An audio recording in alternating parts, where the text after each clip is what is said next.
Boa noite, todo mundo bem-vindo para mais um estudo do livro de Manuel Filomeno de Miranda, o livro Transição Planetária, que foi psicografado por Divaldo Franco.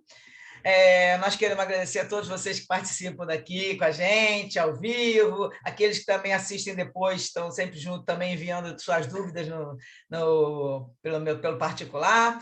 Esses vídeos sempre estão gravados no YouTube, no canal chamado Leitura de Livros Espíritas. Eu coloco sempre a partir das 21 horas, toda terça-feira. A gente termina aqui e a gente já publica lá. Então, nós somos um grupo de estudantes da doutrina, né, que vamos aqui estudar, ler o capítulo, refletir juntos sobre os ensinamentos desse livro. Hoje nós vamos estudar o capítulo 7, o amor como força divina. Então, agora, peço que o pessoal desligue os seus áudios para que a gente possa fazer a nossa oração inicial, pedindo proteção e amparo. Vamos elevar nossos pensamentos em direção ao Pai, a Jesus, nosso irmão maior. Mestre Jesus, rogamos seu amparo para os propósitos do bem servir. Estamos aqui reunidos para mais um encontro de estudos sobre a vida espiritual, sobre a doutrina espírita e sobre o seu evangelho, mestre. Que possamos estar receptivos à inspiração dos teus mensageiros e que os ensinamentos desse livro possam iluminar nossos caminhos, facilitando a nossa evolução.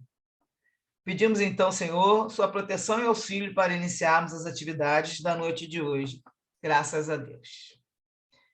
Graças a Deus, estamos aqui agora com o capítulo. Hoje o capítulo é pequeno, né? Então nós teremos bastante tempo aqui para comentários.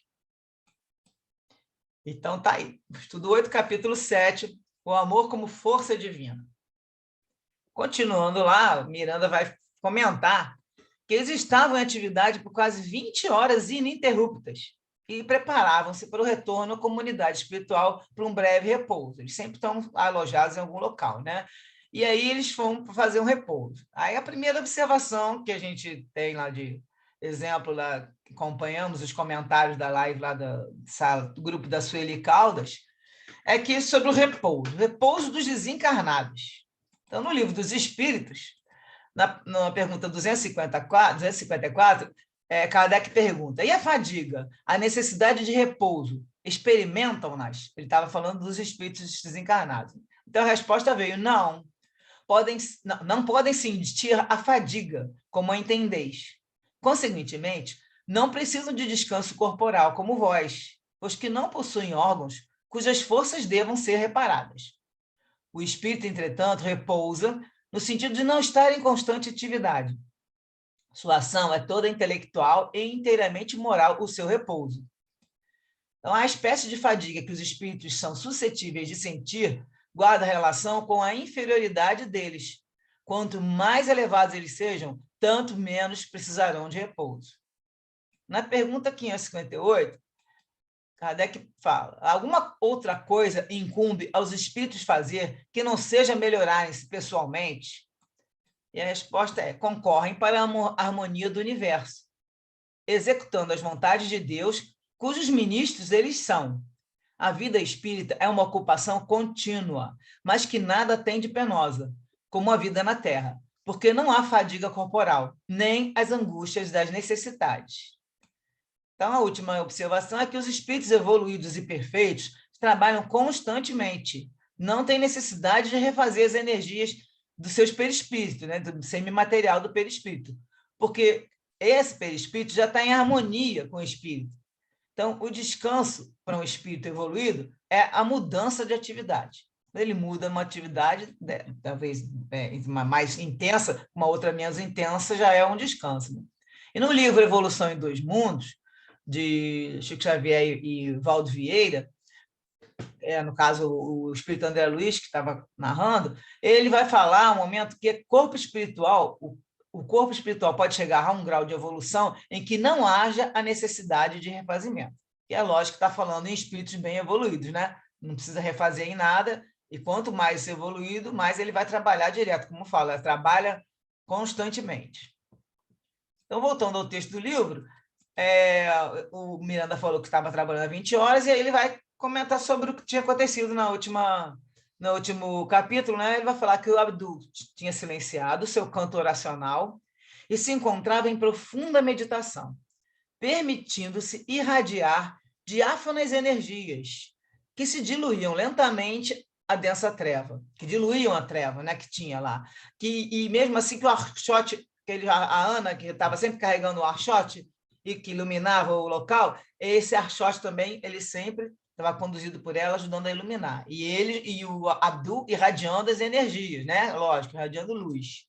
Aí vem um outro comentário sobre essa irradiação de luz dos espíritos. No livro Céu e Inferno, na parte segunda, Kardec vai colocar que, por sua natureza, possui o espírito uma propriedade luminosa que se desenvolve sob o influxo da atividade e das qualidades da alma. A intensidade da luz está na razão da pureza do espírito. As menores imperfeições morais atenuam-na e enfraquecem-na. A luz irradiada por um espírito será tanto mais viva quanto maior o seu adiantamento. E em relação a Ana com Arshot, no livro A Gênese, no capítulo 14, dos fluidos, nós vamos ver que os espíritos atuam sobre os fluidos espirituais, empregando o pensamento e a vontade. Para os espíritos, o pensamento e a vontade são o que a mão é para o homem. Pelo pensamento, eles imprimem aqueles fluidos tal ou qual direção, os aglomeram, combinam ou dispersam, organizam com ele conjuntos que apresentam uma aparência, uma forma, uma coloração determinadas. Mudam-lhes as propriedades, como o químico muda dos gases ou de outros corpos, combinando-os segundo certas leis. Por análogo efeito, o pensamento do espírito cria fluidicamente os objetos que ele esteja habituado a usar. Então, aqui nós estamos com duas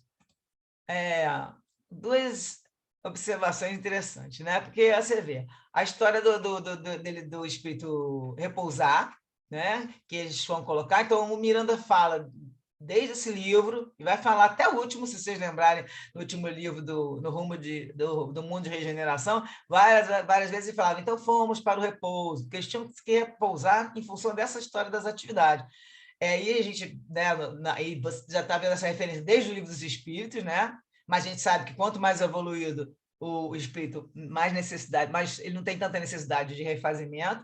E esse momento que ele vai reforçar aqui, dizendo que o Abdu estava em profunda meditação e irradiando luz, que ia diluindo a treva que estava ao redor também, junto com o Arshot, que a Ana conduzia. Então, ele irradiava luz, porque ele é um espírito mais evoluído, né? Tá aí, quanto essa luz vai ficar mais forte, quanto maior é o adiantamento do espírito.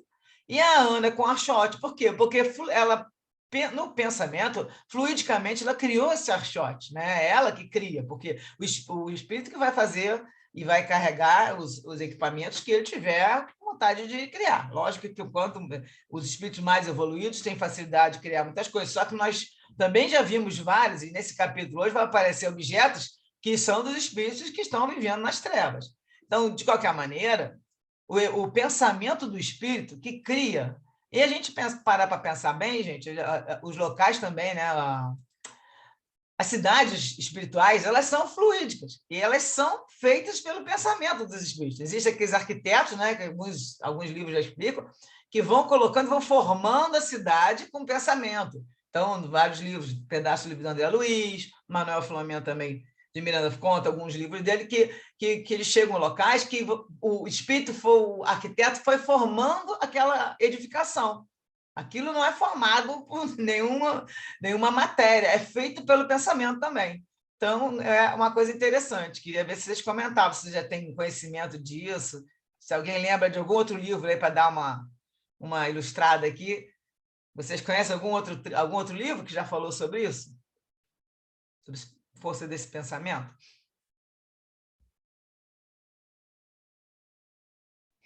Sultânia, eu não conheço, a não ser aqueles livros que eu, na realidade, eu li um livro só, que era do Robson, eu esqueci, desculpa. Robson Pinheiro? Robson Pinheiro, Ele teve um livro que ele retratou uma cidade, as cidades, inclusive eu acho que ele foi bem criticado, né? pelo movimento espírita por conta de determinadas... Eu não quero fazer comentários críticos, porque eu não tenho conhecimento, né, sobre isso. Mas o André Luiz, sim. O André Luiz, ele retrata nos livros, né, como você tinha falado, essas cidades formadas pelo... Porque eu acho que é isso, né? Formada pelo pensamento mesmo, pela sua... eu acho que... Tanto que existem colônias de acordo com a vibração daquelas pessoas que ali habitam, né? Então, eu acho que é mais ou menos por aí. Eu não tenho muito conhecimento dessas explicações, né? Eu até gostaria de aprender um pouquinho mais, entender um pouquinho melhor sobre essas questões. Não tenho outro conhecimento de outro livro que tenha falado sobre isso, não. Alguém mais tem? Denise? Não? Não, também não tenho, não. Dá para me ouvir? Tá, estou te ouvindo.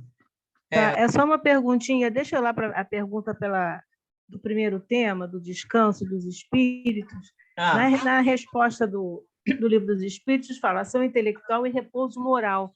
Como é que vocês entendem esse repouso moral? Eu não consigo entender. Olha, Eliane, exatamente assim. Então, eu entendo que assim, o moral seria você no caso, está trabalhando, não sei, posso falar aqui até uma besteira, mas você está trabalhando, e aí você tá se esforçando para fazer alguma coisa, que ele fala, né? E aí o espírito está trabalhando e a gente pensa numa ação boa. E aí, no caso, eu acho que a pessoa fica satisfeita de estar fazendo um trabalho, né? E aí o moral, eu entendo muito moral em função disso, que a pessoa está fazendo tendo uma atitude, né? Que ela, no caso, está se sentindo bem, e aí eu acredito que ela fique melhor do que ela se estivesse fazendo uma ação que não tivesse se sentindo bem. Aí eu não sei o que ele quis dizer com esse moral, mas eu penso, na hora seria que um relaxamento? Não seria um relaxamento depois de uma atividade pesada, depois de alguma coisa? Que o Hermínio de Miranda ele fala assim, depois nós vamos ao descanso. Mas, geralmente, depois de um trabalho mais denso, não seria assim... Mas é o encarnado. Recolher. Não. Hermínio de Miranda, quando fala é o encarnado, que ele não tem... Não, o desencarnado, ele fala do desencarnado. Não, o Filomeno de Miranda, o Hermínio... Filomeno, desculpa. Bom, pensei que você estava falando aquele... Aí ele fala, desculpa. Tá. Então, o dele é um caso que ele fala de estar trabalhando. Então, assim, aquela função de você estar preocupado com aquilo, sabe? A minha ideia é em função de... Porque ele fala que... Não, eu acho que depois da preocupação, acho que os espíritos se recolhem para ficar... Eu acho que seria um relaxamento. Eu acho que seria isso, Eliane, não tenho certeza. Mas eu entendo fala que seria... não é corporal. Não precisa de descanso corporal. Então, seria uma coisa mental. Aí, no caso, se é intelectual, que ele vai descansar, aí já fiz a minha tarefa, estou com uma tarefa cumprida, né? Então, eu acredito que fica nesse sentido, quando você relaxa, está aliviado, resolver um assunto, né? A gente também passa por isso. Pode ser. É isso. Uma vez o João Aparecido me explicou, né, o descanso dos espíritos desencarnados, que eles fazem o seguinte, eles mudam de atividade, justamente para não ficar cansativo na mesma atividade. É o que fala aqui na 254. A 254 termina assim. Aí ela termina na 558. Ele vai falar aqui que o descanso para um espírito evoluído é a mudança de atividade. Que aí é uma atividade que estava mais intensa, agora ele fica uma atividade mais tranquila, talvez orientando um grupo, porque aquele lance você também, a gente às vezes não fica com fadiga mental, né? A gente fala, meu Deus, passou a cabeça, fica cansada, e nesse sentido que ele vai explicar, não é o corpo que cansa, quem cansa é a mente, e aí ele vai descansar a mente, troca de uma coisa mais leve, a gente, no caso, vai fazer uma distração, né? Vai ver uma televisão, alguma coisa, e eles trocam para uma atividade mais leve, uma coisa útil, e a Eliane perguntou no sentido do moral. Eu entendo moral como se fosse assim, a pessoa está satisfeita, fiquei feliz do trabalho, né? E agora eu vou dar uma descansada, porque não entendo moral, né? Foi o que eu pensei. Depois nós podemos até... Você consegue perguntar para nossos instrutores? Não, eu também acho que não é pejorativo, né? É uma questão mais de de você ter, do espírito ter um descanso, a troca de atividade, como a Bianca falou,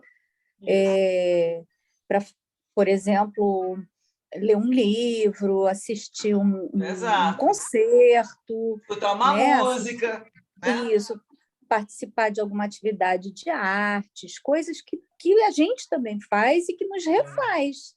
Porque no final desse capítulo, próximo, acho que é no final do próximo capítulo, posso estar confundindo, que eu já estou adiantando. Ele vai descansar, ele vai sonhar e vai para um lugar paradisíaco, ele vai contar o sonho dele. O Miranda, desencarnado.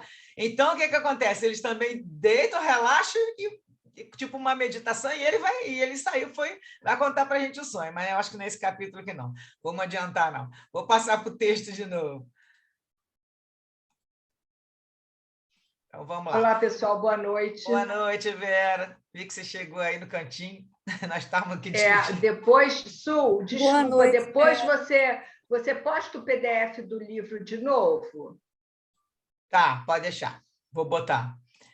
Então, vamos continuar aqui, que nós já passamos por dois pedacinhos pequenos, falando do que o Miranda falou que eles iam repousar, e falando sobre a luz do Abdu e pelo caixote que a Ana estava iluminando no caminho. Aí agora vamos continuar a ação do Miranda. Aqui. Tá. Miranda, então, tá aparecendo aí, né? Miranda conta que aí, nesse momento, vai se aproximar um grupo de espíritos agressivos, como uma organização de bandidos desencarnados. E um deles, que parecia o chefe, vai chegar logo berrando e interrogando: quem é o responsável pela invasão desta área? E o Dr. White, que é o mentor aqui desse trabalho, vai se aproximar sem alarde e explicou que ele era o encarregado de realizar o labor de atendimento, os trabalhos, aqueles desencarnados em aflição, acompanhado pelos amigos que o assessoravam. Ele elucidou que não teve qualquer tipo de invasão, isso não aconteceu, considerando que aquela área era uma terra de ninguém, desde quando ela fora invadida pela tragédia, né? O tsunami que se abateu naquela região. Mas ele não pôde prosseguir, porque o chefe arrogante, que se vestia de maneira típica das gangues regionais das grandes urbes, cortou-lhe a palavra com grosseria. Pois saiba que esta área a mim me pertence. Portanto, tem proprietário. Fui informado por um dos meus subalternos que estranhos invasores de outro lugar haviam apossado-se do nosso território. Chamado para resolver a situação, resolver isso, eu venho com os meus servidores exigir-lhes o abandono das ações não solicitadas. Ele quer que eles saiam do local. Certamente, o médico respondeu que ele se encontrava atendendo ao apelo dos guias espirituais do país, que haviam recorrido à ajuda de todos quantos desejassem, de ambos os planos da vida, a fim de serem diminuídas as aflições decorrentes da tragédia coletiva. E esclareceu: fomos autorizados a participar do serviço da solidariedade com os irmãos sofredores que estamos atendendo. Aí o chefão lá vai falar com atrevimento, vai interromper. Isso, porém, não justifica a sua e a intervenção nefasta dos demais. Estrangeiros que são em nossos negócios, desconhecedores dos nossos hábitos e costumes. A morte não nos interrompeu os ideais libertários e volvemos às origens, para daqui defendermos os nossos direitos de construir a nacionalidade com as nossas próprias emoções. Assim sendo, continuaremos a libertar nosso povo que tem sido vítima da intervenção alienígena, pagando qualquer preço. Somos, portanto, nós, os indonésios, que temos o direito de aplicar a justiça através dos nossos métodos disciplinadores e punitivos, naqueles que são expulsos do corpo pelo fenômeno da morte. Aí o nobre mentor informou: compreendo a sua colocação patriótica. No entanto, as fronteiras a que você se refere ficaram na geografia terrestre, que não é abrangida por esta área. Afinal, todas são de propriedade divina. Ouvindo seu amigo expor seu pensamento, tem-se a impressão de tratar-se de um benfeitor do povo sofrido, quando, em verdade, é um explorador obstinado das energias dos desertores, que lhes tombam nas armadilhas perversas, sendo arrastados para os lugares de profundo sofrimento, distantes da esperança e da misericórdia. Então, eles pegavam, né, os espíritos desencarnados e levavam para aqueles locais, tipo aquela cidade da justiça que a gente já conhece. Né? Aí o Dr. White continua. A isso chama de justiça? De disciplina? Como se atreve a tomar a adaga da justiça real nas próprias mãos? Se ainda não consegue dominar os ímpetos alselvajados que lhes constituem o caráter enfermo. Aqui estamos a convite dos reais governadores do país, portanto, dos respeitáveis embaixadores de Deus, com o objetivo de desalgemar os irmãos infelizes dos seus despojos e libertá-los dos vampiros do além-túmulo. E tenha certeza de que não arredaremos pé dos nossos compromissos, confessando-lhe que, de maneira alguma, temos medo das suas ameaças. Aí ele coloca até que era então um sinônimo para o esquisito. O esquisito, que é o seu chefão, expressou o ódio que o dominava, dizendo: essa tarefa pertence a nós, que utilizamos os nossos métodos conforme as leis que vigem cá, sem a necessidade de qualquer contributo de violadores dos direitos alheios. Saberemos expulsá-los dentro de alguns minutos. Então, com a expressão selvagem, né? Segurando um feroz mastim, ou seja, daqueles cães bem grandes, e aplaudido pela malta insana, que tocava tambores e sons estranhos com tubos perfurados, ele impôs ríspido. Ele vai dar um grito. Agora suspendam as ações, acabem com a ladainha, batendo em retirada. Deixe os nossos pacientes aos nossos cuidados, conforme sempre sucedeu, porque sabemos tomar conta de todos eles. E gargalhou transtornado. Sem apresentar qualquer emoção perturbadora, Dr. White enfrentou, elucidando. O caro amigo encontra-se totalmente equivocado a nosso respeito, porquanto não o tememos e menos o obedeceremos.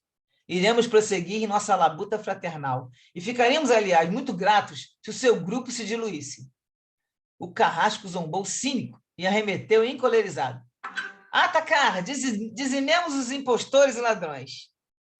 Como se aguardasse essa reação, o nobre médico concentrou-se profundamente diante dos agressores e transformou-se numa lâmpada esparzindo claridade, que fez estacionar a horda que erguia os seus instrumentos de guerra, flechas, azagaias, lanças e outros. Tomados de surpresa, ouviram sua voz profunda e melodiosa, enérgica e poderosa, no seu próprio dialeto. Arrependei-vos e dobrai-vos à vontade do Senhor dos mundos.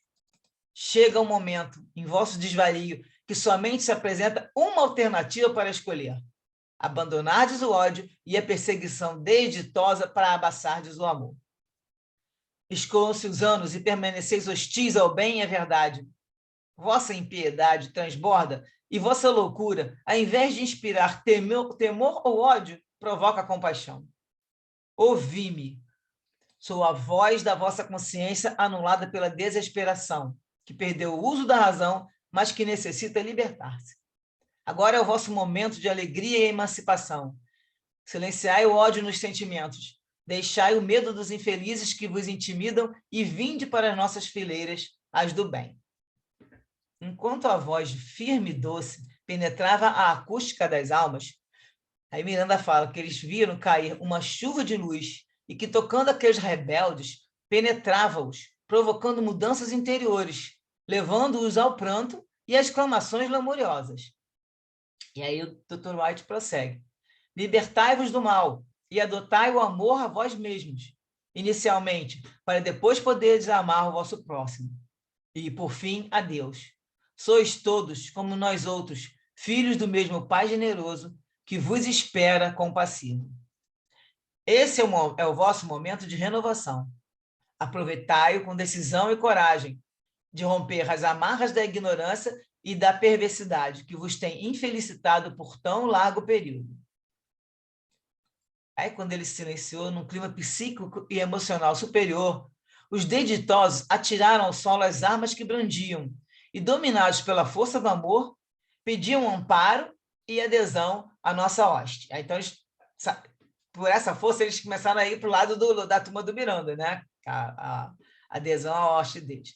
Passando para o lado em que nos encontrávamos, subitamente envolto pela claridade suave que se dilatava do mensageiro da luz. Então, do Dr. White radiava uma luz que envolveu o grupo todo, e aí é que eles estavam soltando as armas e passando para o lado deles. Blasfemando, o chefe do grupo ordenava que soltassem os cães contra os desertores. e nós outros, né, no caso. Todos aqueles que tinham trocado de lado e contra a turma do Miranda. Ou que disparassem os seus dardos e flechas. Bradou isso inutilmente, porque a debandada foi geral. À medida que mudavam de lado, atirando-se aos nossos braços acolhedores, dilatava-se a faixa vibratória defensiva, que nos resguardava de qualquer tipo de agressão externa. Então, vocês veem que ele ia colocando a vibração, o Dr. White ia espalhando, e quanto mais ia aumentando o grupo, mais eles iam acolhendo o pessoal, e a faixa fazia como se fosse um muro, né, para proteger da agressão dos que estavam do lado daquele grupo agressivo. Aí o Dr. White vai se dirigir a esse chefe, falando também: vinde também vós que estáis sedentos de luz e de amor. Aí ele falou para ele, nesse momento, ele estava com uma expressão de horror. E o desditoso comandante, que seria esse chefe aí, emitiu um estranho ruído e, num trejeito pouco comum, após tremer várias vezes, foi tomado por uma convulsão semelhante à epilética, estertorando e tombou literalmente ao solo. Então, ele caiu no solo, depois de uma convulsão, né? E pronto, nesse momento, o próprio chefe também foi tomado. Aí alguns dos subordinados dele, que seguravam os cães, ainda tinham instrumento de guerra na mão ainda, ficaram tontos com isso que aconteceu, debandaram em ruidosa correria, gritando desesperadamente. Então, alguns voltaram lá para o local que eles viviam. Logo após, fez-se silêncio, somente interrompido pelo choro convulsivo dos candidatos à renovação. Suavemente, o guia retornou à postura anterior e, bem-humorado, ele afirmou: Jesus sempre vence. Temos muito serviço pela frente. Recambiar os nossos irmãos assustados à comunidade própria para agasalhá-los é o nosso dever. Irei recorrer ao auxílio de outros grupos especializados nesse tipo de auxílio e que operam nesta área.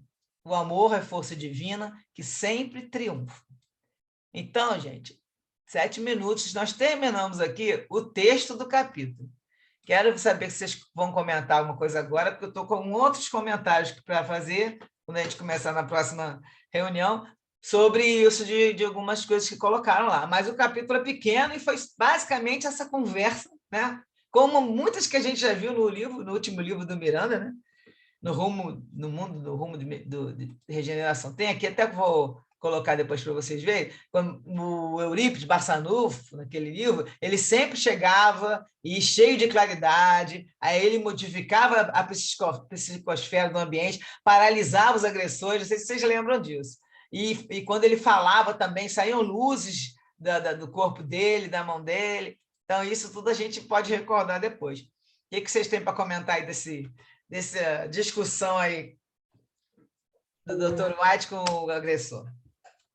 Boa noite. Gostaria de perguntar se a formação de facções entre esses irmãos menos esclarecidos é algo habitual ou acontece em algumas situações específicas com alguns requisitos específicos? Pedro, Elisé, é muito prazer estar com vocês aqui hoje ao vivo. Então, foi um prazer muito grande. Essas facções existem há muitos e muitos, assim, vamos dizer, quase que milênios, porque esses espíritos eles ficam revoltados e eles formam, nós comentamos no começo aqui, que eles criam até cidades, fluidicamente, eles criam, né, com pensamento, cidades. Então, são cidades com prisões, com pessoas que eles pegam, os desencarnados, que está naquela vibração, né, naquela energia negativa. A pessoa acaba de desencarnar, os criminosos, esses que fazem muitas maldades, eles levam para esses locais como prisioneiros, se tornam escravos deles, e eles vão fazendo como a gente vê em filme.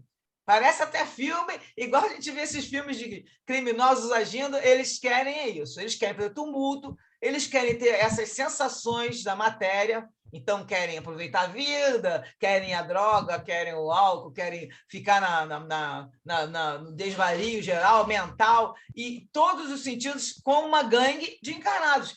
E eles, como a vibração deles é muito densa, é muito perto da matéria, né? É assim, bem parecido que você convive aqui com as pessoas. E eles também, alguns sabem que estão desencarnados, mas outros funcionam como se estivessem encarnados.